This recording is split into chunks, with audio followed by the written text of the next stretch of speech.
You got to ask yourself why the instructor was letting kids have sleepovers. Where them kicks at?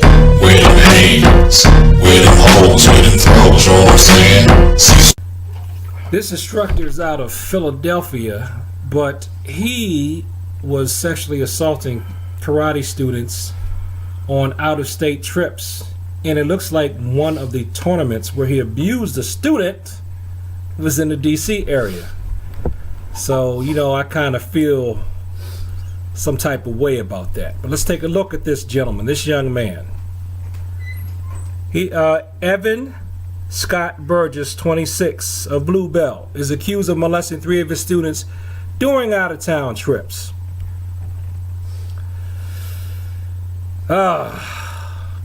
They say, according to this article, he abused students on martial arts tournaments in Maryland and New York. Also says that he was having sleepovers at his house. Okay, let's take a close up here on these 2 paragraphs of the article. His accusers describe Burgess, whose Facebook page is plastered with photo galleries of his students, some posing shirtless, as an unusually attentive teacher. Red flag. He often asks his underage students for their cell phone numbers and social media accounts so he could text them or contact them through platforms such as Snapchat, they said. Burgess was closer to the younger students than any other karate instructor at the studio had ever been, the complaint said. He would hang out with the students, go to the movies with them, and have them sleep over at his parents' house where he was living at the time. See, I tell students you do not need to contact me directly. You can get your parents to contact me. I like to get the parents' information, not the students' information. There is no reason for a grown instructor to ask minor children for their social media accounts or their Snapchats. If he wants to share something with them, that's fine. He could announce it to the class and to everybody, including the parents. But he does not need to get their Snapchats or emails or their cell phone numbers. Just like one of our beloved pop stars, I'm not saying who this beloved pop star was, and I'm not going to say whether he was guilty or innocent, but just how it looks weird that a grown man has children that are not related to him spend the night at his house. You got to ask yourself why the instructor was letting kids have sleepovers. So I can tell you one thing. If you're one of my students, if you're wondering why sometimes you might think that Mr. Cecil's a little bit of a Grinch, this is why Mr. Cecil's a little bit of a Grinch. You don't need to be spending the night at Mr. Cecil's house. You don't.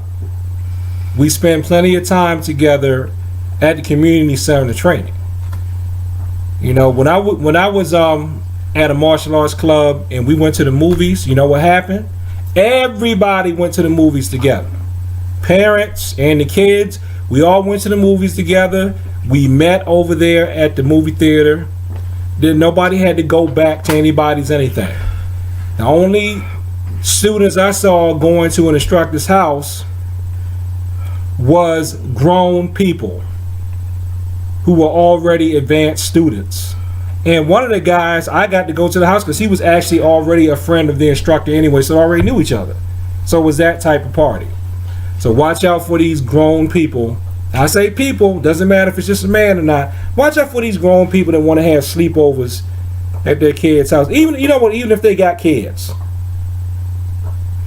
And if the little child is not asking for the sleepover, I think you got to wonder why the adult is asking for the sleepover. Because it was one time when I was still in student mode, and somebody asked if my son could spend the night at their house. And it wasn't the child that asked, it was the adult. It ain't sound right to me. So I said no. So we got to be vigilant on this, okay? That's all I'm saying.